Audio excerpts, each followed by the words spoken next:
Aujourd'hui, je suis allée prendre un café avec la petite moi. Elle est arrivée en sautillant, insouciante, pas un seul nuage dans son ciel. Elle a commandé un chocolat chaud, moi un café noir. Elle a ri en me voyant boire ça. Burk, t'aimes vraiment ça? J'ai souri. On s'habitue. Elle m'a regardée, intriguée, et son sourire a douté un instant. Elle a senti quelque chose, un poids sur mes épaules qu'elle ne connaît pas encore. Raconte-moi tout. T'es devenue qui? On vit où? On fait quoi? Est-ce qu'on est heureuse?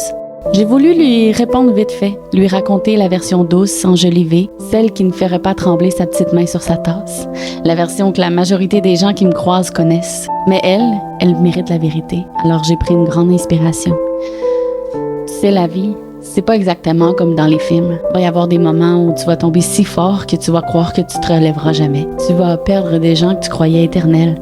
Tu vas pleurer jusqu'à plus avoir de larmes. Tu connaîtras la sensation d'avoir le souffle coupé par une nouvelle que ton cœur refuse d'entendre. Tu verras les gens te tourner le dos sans explication. Des promesses s'évaporer comme si elles n'avaient jamais existé. Tu découvriras ce que ça fait de sentir ton âme hurler sans que personne ne l'entende. Tu vas connaître la douleur de l'abandon, le silence qui fait mal. Il y aura des instants où tu reconnaîtras même plus ton propre reflet. Son sourire a disparu. Elle a froncé les sourcils, cherchant une échappatoire, une faille dans mon discours qui lui permettrait de ne pas y croire. Mais attends, on va s'en sortir, hein? J'ai pris sa petite main dans la mienne et j'ai hoché la tête. Oui, on va s'en sortir, mais pas comme tu le crois. Rien ne se passera comme dans la vie que tu t'étais imaginé. Mais tiens bon, t'es capable de tout. T'auras 2 filles merveilleuses qui deviendront ta raison d'exister. Elles seront ton phare dans les tempêtes, celles qui te rappelleront pourquoi tu dois continuer à avancer. Tu voyageras dans des lieux où t'aurais jamais soupçonné pouvoir mettre les pieds. Tu connaîtras aussi le bonheur. Tu riras à pleurer de joie parfois. Je lui ai expliqué qu'elle ne devait pas attendre que personne ne viendrait la sauver. Qu'elle devra attendre à tenir bon, à s'aimer même quand elle ne comprendra plus qui elle est. Qu'elle devra puiser en elle une force qu'elle ne soupçonne pas encore.